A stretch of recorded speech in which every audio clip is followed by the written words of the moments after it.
Hi guys, welcome back to readers life.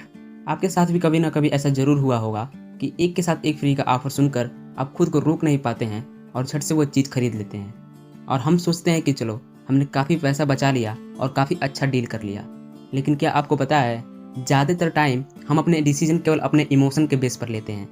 और यह type के डिसीजन लेने को ऑथर प्रेडिक्टिबली इरेशनल बोलते हैं। और आज हम वीडियो में ऐसे ही टेक्निक्स एंड पैटर्न को देखेंगे जो खुद को और लोगों को बिहेवियर को अच्छे से समझने में आपकी काफ़ी हेल्प करेगी। लेकिन उसके पहले अगर आपको मेरी आवाज़ या फिर कोई भी चीज़ अच्छी नहीं लगी तो इसके लिए sorry. Point number 1, the truth about relativity. एक बार ऑथर ने इंटरनेट पर एक एडवर्टीजमेंट देखा जो कुछ ऐसा था। इसमें फर्स्ट ऑप्शन था $59 में ऑनलाइन सब्सक्रिप्शन, सेकेंड ऑप्शन था $125 में प्रिंट सब्सक्रिप्शन और थर्ड ऑप्शन था $125 में print plus online subscription. Now अब थर्ड ऑप्शन को देखकर ऑथर को लगा कि सेकंड ऑप्शन कितना यूजलेस है। शायद आपको भी ऐसा ही लग रहा होगा। लेकिन इस पर ऑथर ने रिसर्च करा, जिससे उन्होंने 100 लोगों को यह ऐड दिखाया और उनमें से किसी एक को एक ऑप्शन चूज करने बोला। लेकिन जब रिजल्ट सामने आया तो ऑथर इसे देखकर हैरान हो गए। एक्चुअली में केवल 10% लोगों ने ही पहला ऑप्शन चूज किया था और 80% ने थर्ड ऑप्शन चूज किया, जबकि सेकंड ऑप्शन किसी ने भी चूज नहीं किया था। इसे ही और अच्छे से समझने के लिए ऑथर ने यही सेम एक्सपेरिमेंट एक डिफरेंट ग्रुप के साथ किया। लेकिन इस बार ऑथर ने सेकंड वाले ऑप्शन को हटा दिया और केवल फर्स्ट एंड थर्ड ऑप्शन वाले को ही सिलेक्ट करने बोला। लेकिन इस बार 70% लोगों ने फर्स्ट ऑप्शन लिया, जबकि केवल 30% ने ही थर्ड ऑप्शन चूज किया। नाउ आपको भी लग रहा होगा कि ये कैसे पॉसिबल है, लेकिन ये सब हो पाया उस सेकंड यूजलेस ऑप्शन के कारण, जिसे इकोनॉमिस्ट लोग डिकॉय बोलते हैं। और ये हमें उस थर्ड वाले ऑप्शन को ज़्यादा चीप एंड अट्रैक्टिव दिखाने में हेल्प करता है। हमारे सामने जब भी कोई ऑप्शन आता है तो हमारा माइंड उस ऑप्शन को कंपेयर करने के लिए कोई रिलेटिव ऑब्जेक्ट ढूंढने लगता है। लेकिन जब हमारे पास कंपैरिजन के लिए कोई ऑब्जेक्ट नहीं होता तो हमें डिसीजन लेने में काफ़ी दिक्कत आती है। जबकि वही दूसरी तरफ मार्केटर्स डिकॉय का यूज करते हैं ताकि कस्टमर्स को कंपैरिजन के लिए एक बेटर ऑप्शन अवेलेबल हो। आइए इसे अच्छे से समझने के लिए इस एग्जाम्पल को एनालाइज करते हैं। इस एड में मार्केटर्स कस्टमर्स के सामने एक ऑप्शन रखते हैं ताकि कस्टमर्स कंपेयर कर सकें। इस केस में डिकॉय $125 में प्रिंट ओनली सब्सक्रिप्शन है और मार्केटिंग एक्सपर्ट ने डिकॉय का इसलिए यूज किया ताकि कस्टमर उसी ऑप्शन को चूज करे जो कंपनी उन्हें वाकई में बेचना चाहती है। और इसी डिकॉय की वजह से customer prints plus online subscription $125 में लेने के लिए रेडी हो गए। उन्हें ये प्राइस कंपेयर में काफ़ी रीजनेबल लग रहा था और इस ऑप्शन ने दरअसल उन्हें फील कराया कि उन्हें थर्ड ऑप्शन में कुछ फ्री मिल रहा है, जबकि उन्हें कुछ भी फ्री नहीं मिल रहा होता। अगर गौर से देखें तो उन्हें ज़्यादा खर्च करना पड़ रहा है, क्योंकि इकोनॉमिस्ट अपने कस्टमर को $59 के बजाय $125 का प्लान बेचना चाहते हैं। और यही डिकॉय इफेक्ट आपको मार्केटिंग के किसी भी प्रोडक्ट में देखने को मिल सकता है। नाउ अब सेकेंड पॉइंट है the cost of zero cost. Free offers हमेशा कस्टमर को अट्रैक्ट करता है। जब भी हमें किसी प्रोडक्ट के साथ कुछ फ्री मिल रहा होता है तो हमें तुरंत खरीद लेते हैं, चाहे हमें उसकी ज़रूरत हो या फिर न हो। हमें लगता है कि हमारी सेविंग्स हुई है, मगर सच तो यह है कि यह प्रोडक्ट हमें फिर भी महंगा ही पड़ता है। जैसे एग्जाम्पल के लिए आप स्पोर्ट स्टोर में गए और वहाँ आपको आपके टेनिस प्रैक्टिस के लिए एक खास टाइप के सॉक्स लेने हैं, जैसे कि गोल्ड टो और पेडल सील वाले। लेकिन स्टोर में घुसते ही आपने देखा कि एक के साथ एक फ्री सॉक्स का ऑफर है। लेकिन इस केस में आपको तो टेनिस के सॉक्स चाहिए, लेकिन फिर भी आप खुद को ऑफर वाला प्रोडक्ट खरीदने के लिए रोक नहीं पाते और इस तरह आप अपने प्रोडक्ट खरीद लेते हैं जिसकी आपको ज़रूरत भी नहीं थी। एक और एग्जाम्पल लेते हैं। मान लो आप अमेजोन की साइट पर गए और आपको एक बुक लेनी है, लेकिन फिर आपने देखा कि आपके फेवरेट ऑथर की एक लेटेस्ट बुक आई है जिसका प्राइस है $200 और शिपिंग फी है $50। लेकिन तभी आपको फ्री शिपिंग का ऑफर दिखा, जहां आपको 2 बुक्स पर फ्री शिपिंग मिल जाएगा। अब आप सोचोगे वाह कितना कूल ऑफर है, और आप एक और बुक खरीद लेते हैं, जबकि आपको सिर्फ एक ही बुक्स की ज़रूरत थी और इस तरह आपका टोटल हुआ $500।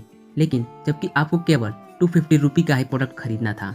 इस केस में हमें लगता है कि हमने कोई ग्रेट डील किया और फ्री शिपिंग का प्रॉफिट हुआ, जबकि आपको $250 ज़्यादा खर्च करने पड़े। नाउ इसी को हम प्रेडिक्टिबली इरेशनल कस्टमर बोलते हैं। अब थर्ड पॉइंट है the cost of social norms. Imagine करो कि आप अपनी मदर इन लॉ के यहाँ वेकेशन पर गए हुए हो और उन्होंने आपकी फैमिली के लिए एक स्पेशल डिनर बनाया है और इसके साथ ही आपकी मनपसंद डिश भी बनी हुई है। आप सब मज़े से डिनर करते हो। खाते वक्त आप एक दूसरे को मज़ेदार किस्से सुनाते हो और फिर डिनर के बाद सब लिविंग रूम में बैठकर ड्रिंक्स पीते हो।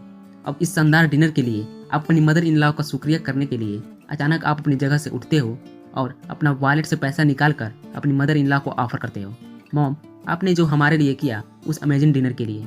अचानक सब लोग चुप हो जाते हैं। आपकी ये बात किसी को भी अच्छी नहीं लगी। सबका मूड खराब हो जाता है स्पेशली आपका मदर इन लॉ को बहुत बुरा लगता है।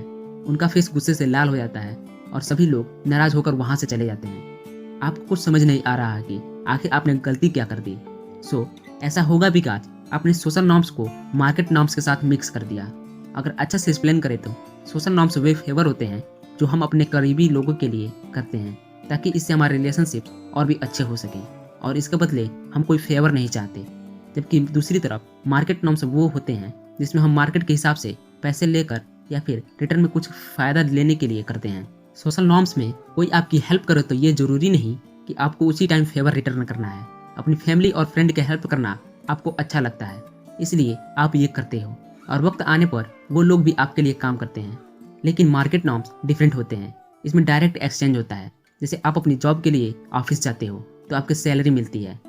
आप कुछ सामान खरीदते हो तो उसके बदले आपको प्राइस देने पड़ते हैं।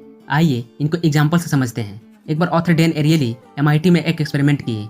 उन्होंने एक कंप्यूटर सेटअप रखा जहां स्टूडेंट को राइट साइड से माउस को यूज करते हुए कंप्यूटर स्क्रीन के लेफ्ट साइड में एक बॉक्स के अंदर सर्कल ड्रॉ करने थे।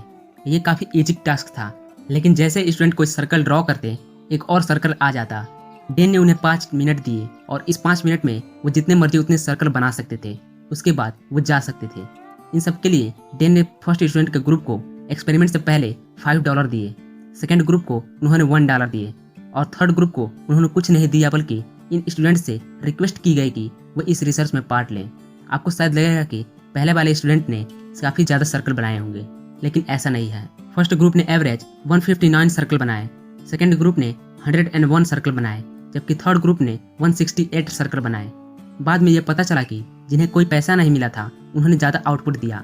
उन्होंने ये सिर्फ सोशल नॉर्म्स में फेवर देने के लिए किया था। लेकिन जिन्हें $5 और $1 की अमाउंट मिली थी उन्होंने पेमेंट के हिसाब से ही सर्कल बनाए थे। ऑथर कहते हैं सोशल नॉर्म्स हमें ज़्यादा से ज़्यादा फेवर देने की कोशिश करते हैं, लेकिन मार्केट नॉर्म्स में हम पेमेंट के हिसाब से ही अपना फेवर देते हैं। जैसे मान लो कि आपके बेस्ट फ्रेंड का अपना फास्ट फूड स्टैंड है और एक दिन उसका एक्सीडेंट हो जाता है जिससे उसकी बाजू में चोट लग जाती है, तो वो आपसे एक फेवर मांगता है कि आप एक वीक के लिए उसका फास्ट फूड स्टैंड चला लें, क्योंकि सिर्फ आप ही हैं जो इस वक्त उसकी हेल्प कर सकते हैं, और इसलिए आप उसकी हेल्प करने के रेडी हो जाते हैं। लेकिन यही सेम चीज़ आप अपने जॉब में कभी नहीं करेंगे। जैसा कि हमने जाना, सोशल नॉर्म्स और मार्केट नॉर्म्स दोनों ही डिफरेंट होते हैं और हमें इन्हें सेपरेटली अप्लाई करना चाहिए। अगर आप इन्हें मिक्स कर देंगे तो प्रॉब्लम हो सकती है। नेक्स्ट पॉइंट है the fallacy of supply and demand. एक टाइम था कि अगर अमेरिकन लोगों को बढ़िया कॉफ़ी पीनी है तो वो उनको डंकिन डोनट्स जाना पड़ता था, जहाँ पर आपको small, medium and large size में ही सही रेट में आपको अच्छी कॉफ़ी मिल जाती। लेकिन फिर हॉवर्ड स्लज स्टारबर्ग का आइडिया लेकर आए। स्लज ने स्टारबर्ग कॉफ़ी को बाकी कॉफ़ी शॉप से डिफरेंट और यूनिक बनाने के लिए काफ़ी डीप प्लानिंग की थी, एंड इसी वजह से स्टारबक्स में कॉफ़ी पीने के लिए लोग लाइन में भी लगने को तैयार थे। हॉवर्ड ने कॉफ़ी के लिए हाई क्वालिटी बीन्स का यूज किए जिसकी खुशबू दूर दूर तक फैल सकती थी। स्लज ने स्टॉक बॉक्स में कॉफ़ी के अलावा बाकी चीज़ें भी रखी, जैसे कि पेस्ट्री, केक और वेफल्स, बट इन सब में उन्होंने एक खास तरीका ट्राई करा। बाकी लोगों की तरह स्लज ने अपने कॉफ़ी को स्मॉल, मीडियम या फिर लार्ज लेवल देने के बजाय उन्होंने इसे टाल, ग्रैंड और वेंटी कॉफ़ी नाम दिए, और इसके अलावा मसेटो, फ्रेपेचिनो और कैपेचिनो जैसे रॉयल नाम भी दिए। एंड स्टारबक्स का ये अंदाज कस्टमर को खूब पसंद आया। स्टारबक्स की एक्सपेंसिव कॉफ़ी पीना जैसे एक फैशन सा हो गया। बेशक ऑफिस में फ्री कॉफ़ी मिलती, मगर लॉयल कस्टमर स्टारबक्स की कॉफ़ी को ही सबसे डिफरेंट बोलते थे, और यही चीज़ तो हॉवर्ड स्लज चाहते थे कि लोग उनकी एक्सपेंसिव कॉफ़ी के दीवाने बन जाएं। बिजनेस ओनर्स कस्टमर के इस प्रेडिक्टिवली इरेशनल बिहेवियर को अपने फ़ायदे के लिए यूज करते हैं और प्रोडक्ट का रेट बढ़ा कर रखते हैं। अगर कस्टमर को प्रोडक्ट खुशी खुशी ले रहे हैं तो आगे भी लेते रहेंगे, फिर उन्हें चाहें जितने भी पैसे पे क्यों ना करना पड़े। एक बार प्रोडक्ट को हैबिट लग जाए तो लोग हमेशा ही खरीदते रहेंगे, और बिजनेस ओनर यही गोल होता है कि कस्टमर को उनके प्रोडक्ट की आदत पड़ जाए। जैसे कि अगर आप भी एप्पल के फ़ैन हैं तो आपको पता होगा कि एप्पल प्रोडक्ट के प्राइस बाकी गैजेट से काफ़ी महंगे होते हैं, लेकिन फिर भी आपने एक बार अगर एप्पल के प्रोडक्ट यूज कर लिए तो शायद आप उनके लॉयल कस्टमर बन जाएंगे। हालांकि बाकी ब्रांड्स में आपको बेटर स्पेसिफिकेशन और ज़्यादा हाई टेक फोकस मिल जाएंगे, लेकिन एप्पल के फैंस हमेशा ही एप्पल की तारीफ करेंगे, और जो लोग इनके प्रोडक्ट की यूज करते हैं वो यही बोलते हैं कि ये सबसे डिफरेंट है, ओरिजिनल है, इनोवेटिव है और यूजर फ्रेंडली है। वेल, यही तो स्टीव जॉब्स की स्ट्रेटजी है, और एप्पल का स्लोगन तो यही है, थिंक डिफरेंटली। सिर्फ एप्पल कस्टमर ही एप्पल सॉफ्टवेयर यूज कर सकते हैं। जब आपको कोई आईफोन या फिर मैक लेते हो तो आप इन्हें इस एलिट ग्रुप का मेंबर बन जाते हो। और यही चीज़ है fallacy of supply and demand, यानी लोगों को या उनके लिए बनाए प्रोडक्ट को एक ऐसा नाम दे दिया जाए जो बहुत ही कम लोगों के पास हो या फिर लग्जरियस हो। Next point, the power of a free cookie. अक्सर ऐसा होता है कि फ्रेंड जब साथ में डिनर करते हैं तो कई बार पिज्ज़ा की एक स्लाइस या फिर डोनट का टुकड़ा बच जाता है। कोई भी उस पीस को नहीं खाना चाहता। सब एक दूसरे को यही बोलते हैं, नहीं यार मैं तो फुल हूँ, तुम ही खा लो। लेकिन कोई भी उस लास्ट पीस को नहीं खाना चाहता। हमारे प्रेडिक्टेबली इरेशनल बिहेवियर का एक और एग्जाम्पल है। जब हम ग्रुप में होते हैं तो हमें सोशल नॉर्म फॉलो करने पड़ते हैं। लोगों के साथ हम रिस्पेक्टफुली बात करते हैं, बड़ा दिल रख कर हम दूसरों को खुशी का ध्यान रखने की कोशिश करते हैं। लेकिन अगर आप अकेले कुछ खा रहे हो तो शायद पूरा कप आइसक्रीम खत्म कर दोगे।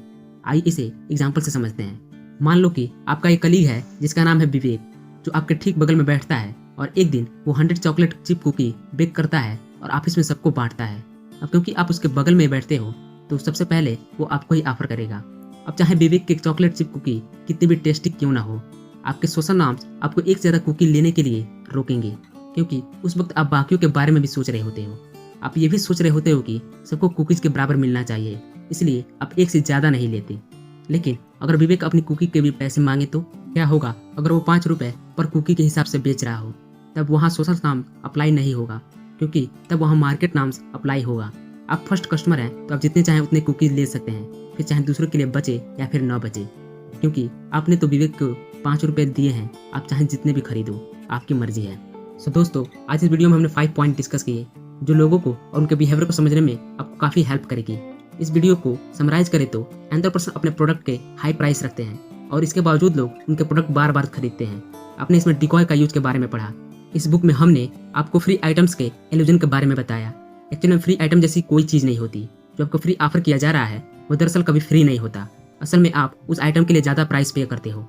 आपने यहाँ पर सोशल नॉर्म और मार्केट नॉर्म्स के बारे में सीखा, और ये बात ध्यान में रखो कि गुड रिलेशनशिप मेंटेन करने के लिए हमें ये नॉर्म्स मिक्स नहीं करने चाहिए। अभी के लिए अगर इन बातों को डिटेल में सीखना चाहते हो तो इस बुक को डिस्क्रिप्शन पार्ट से दिए गए लिंक से इजीली बाय कर सकते हो।